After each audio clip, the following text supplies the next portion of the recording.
Hola, el día de hoy los quiero invitar a México para que conozcan una maravillosa bebida que se llama tequila. Comencemos.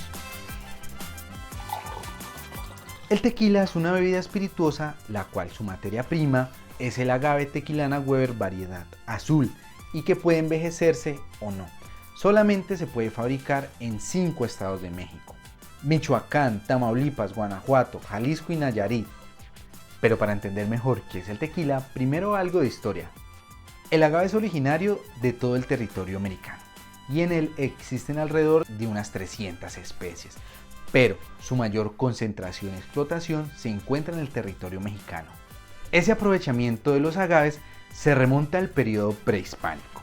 Nos asegura Alberto Navarro en su obra sobre el tequila que esta planta se domesticó hace unos 10.000 años atrás, lo que hace que el agave esté extremadamente ligado a la cultura mexicana actual. Sus usos pueden ser la fabricación de papel a partir de la pulpa, para envolver alimentos a partir de la membrana más superficial de la penca. Las fibras y las púas se pueden utilizar como hilo y aguja.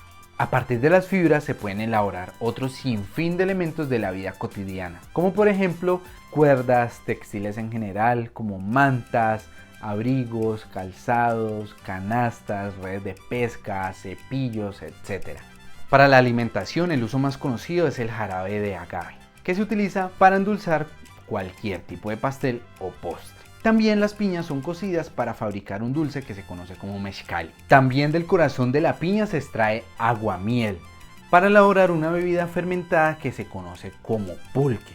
De la misma planta de agave se aprovechan las flores, los hongos a su alrededor y las plagas. Cuando digo plagas me refiero a los gusanos que llegan alrededor de la planta.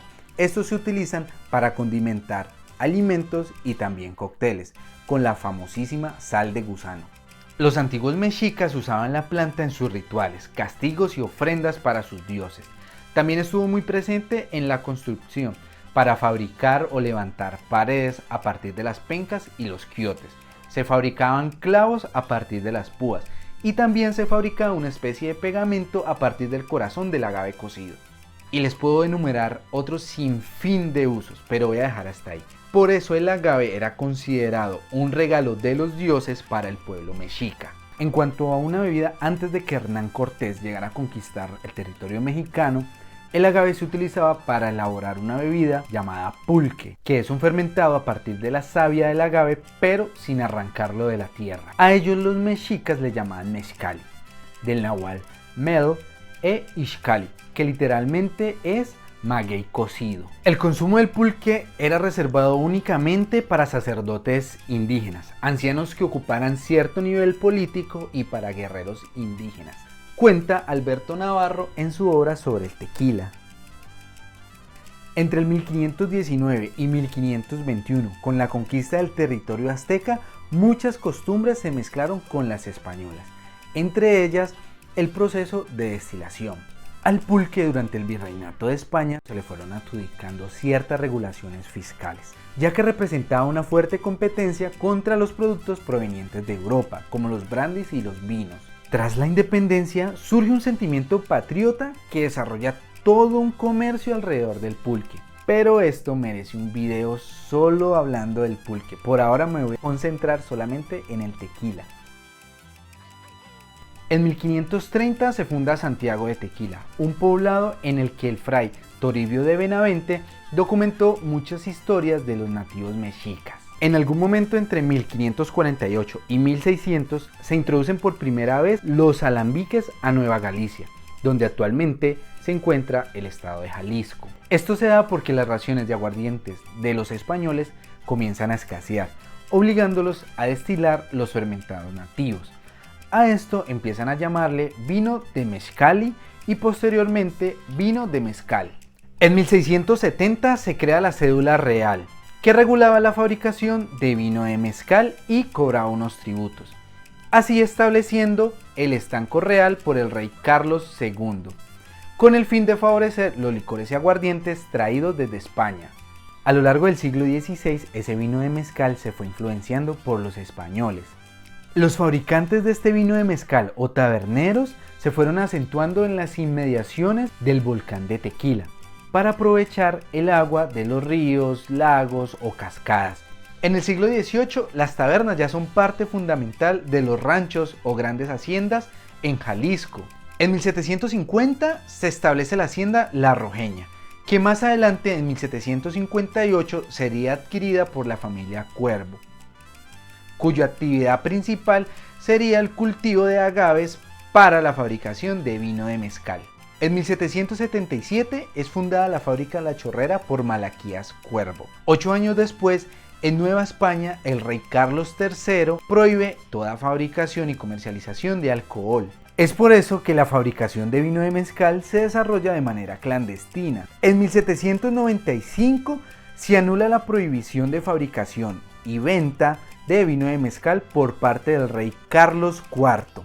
Al mismo tiempo, en la villa de Tequila se le fue concedido el primer permiso para fabricar vino de mezcal a José María Guadalupe de Cuervo, y se les ocurre marcar sus barriles con un cuervo para que las personas que no sabían leer en aquella época pudieran reconocer el vino de mezcal que estaban tomando. En 1805 se funda la primera destilería de la que se tiene registro, la Antigua Cruz, por José María Castañeda. En 1858, don Zenobio Sauza inicia labores en la taberna de José Antonio Gómez Cuervo, en la hacienda San Martín.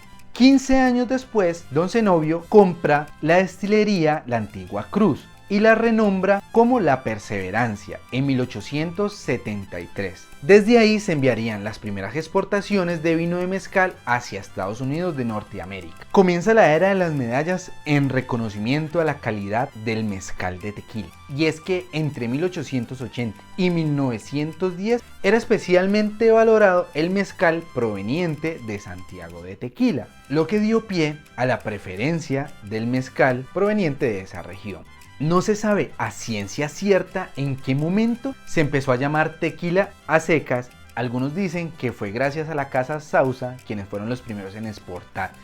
A finales del siglo XIX, los ya tequileros promueven la integración de nuevas tecnologías a sus fábricas, con el fin de optimizar todos los procesos, desde hornos de mampostería y no en hoyos en la tierra, desde molinos con bandas que transportan el agave y no con ruedas jaladas por burros, aunque hoy en día algunas marcas conservan la rueda de piedra, pero esta es llevada por un motor. En 1902 se clasifican las plantas de maguey por el naturalista Franz Weber. Entonces se le renombra a la planta del tequila como Agave tequilana Weber variedad azul en honor a él. Para la Revolución Mexicana entre 1910 y 1920 se generó un sentimiento patriota por todos los productos nacionales, prefiriéndolos de entre los productos europeos. De igual manera, el tequila se empezó a difundir entre las tropas estadounidenses que protegían la frontera. De 1919 a 1930 o 33, muchos tequileros clandestinos sacan provecho de la prohibición de alcohol de Estados Unidos, enviando cargamentos de destilado con botellas tequileras hacia sus vecinos y consiguiendo más adeptos a este destilado charro. Para 1928 se regula la producción de tequila por medio de un reglamento que contempla la producción, las instalaciones y las destilerías, lo que eleva aún más la calidad del tequila. El Margarita, el cóctel más famoso de tequila, aparece en 1936. No vamos a hablar de la historia de este cóctel porque hay muchas versiones de ella. De 1939 a 1945 explota la Segunda Guerra Mundial y los tequileros inician una sobreexplotación de los agaves para satisfacer la demanda nacional e internacional, ya que los destilados europeos eran muy difíciles de conseguir por aquella época. La mayoría de las destilerías en Europa eran desmanteladas para fabricar municiones o armamento. Eso llevó a los tequileros a empezar a mezclar el agave junto a caña de azúcar y agua para hacer rendir la producción. Para 1949 se publica la norma oficial mexicana para el tequila. Esto mejoraría enormemente la calidad del producto. Durante la década de los 70 hubo una crisis agavera de escasez de plantas, ya que se enfocaron en la fabricación más no en la replantación de agaves, obligando a que la NOM o norma oficial mexicana permitiera mezclar otro tipo de azúcares con el agave azul, dando el origen a dos categorías muy conocidas actualmente: tequila 100% de agave y tequila mixto.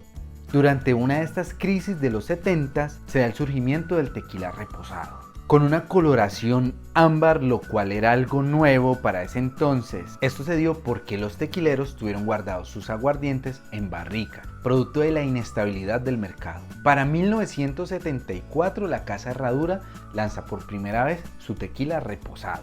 En esa misma década, para 1974, se empieza a hablar de denominación de origen, lo que significó que no se puede elaborar tequila fuera de México. Esa designación geográfica incluyó 167 municipios, repartidos entre Jalisco, Michoacán, Guanajuato y Nayarit. En 1977 se incluye a Tamaulipas, además sentando la prohibición de hacer mezclas entre agaves, quedando para el uso de tequila exclusivamente la variedad Weber azul. El resto es historia. Ahora, ¿cómo se elabora el tequila? El proceso de elaboración del tequila es muy extenso. Esta vez vamos a empezar desde la jima. El proceso de la jima o cosecha es llevado a cabo por jimadores expertos. Ellos cortan quiotes y pencas para dejar el corazón del agave lo mejor posible, utilizando una herramienta con mucho filo que se conoce como la coa. Y estos oficios son enseñados de generación en generación. Los jimadores normalmente cortan las piñas de agave a la mitad. Esto para facilitar el transporte hacia los hornos. Ahora vamos a hablar del horneado. Para esta parte del proceso, las piñas de agave se vuelven a cortar a la mitad, quedando en pedazos más pequeños, para así llevarlos más fácilmente a los hornos. Estos pueden ser de dos tipos: de mampostería o en autoclaves. Es una especie de horno en acero inoxidable. La diferencia radica en el tiempo de horneado y los sabores que cada uno de estos genera. En el horno de mampostería, el horneado va a ser más prolongado, contrario al horno de autoclave, en el que transcurren tiempos más cortos. La molienda o prensado. Después del horneado, ese corazón se lleva a unas bandas transportadoras que rasgarán y presionarán las fibras del agave, mientras se humedecen un poco para seguir extrayendo todos sus sabores. Este prensado se puede hacer en rodillos de acero inoxidable o a través de una gran roca llamada la piedra tahona, que es una roca de material volcánico. Después de ese prensado, el líquido extraído de ahí se lleva a la fermentación, y esa fermentación puede ocurrir de dos formas: en tanques de acero inoxidable o en contenedores de madera tipo barril, cubierto por su propio bagazo. Una vez transcurrido el tiempo de fermentación y que los maestros tequileros definan que ese mosto ya está listo para el siguiente proceso, pasamos a la destilación. Este proceso se lleva a cabo en columnas de destilación o en alambiques de cobre. El destilado obtenido del primer ciclo se le llamará tequila ordinario o simplemente ordinario. El cual no está listo, no se puede utilizar, ya que contiene partes no deseadas. El conjunto de estas partes no deseadas se le conoce como vinazas. Al segundo ciclo de destilación ya se le puede llamar tequila y puede hidratarse, embotellarse y comercializarse, o puede pasar a un siguiente proceso que es conocido como el abocamiento o envejecimiento. El siguiente proceso sería el abocamiento, envejecimiento o la maduración. Este proceso consiste en reservar el tequila blanco en recipientes de madera tipo barril que no sobrepasen los 600 litros de capacidad. Para el tequila reposado se requiere un mínimo de 2 meses y un día en barrica. Para el añejo, al menos 12 meses y un día en barrica. Y el extra añejo, un mínimo de 3 años en barrica. El color resultante de estos va a depender de la temperatura, la humedad, el tostado y el número de ciclos de las barricas que se utilicen en este proceso. Una vez listo este proceso, se puede realizar una rectificación de los grados de alcohol, que normalmente se hace hidratándolo, para después pasar a una filtración y finalmente embotellar y comercializar. para que podamos tener tequila en nuestras manos.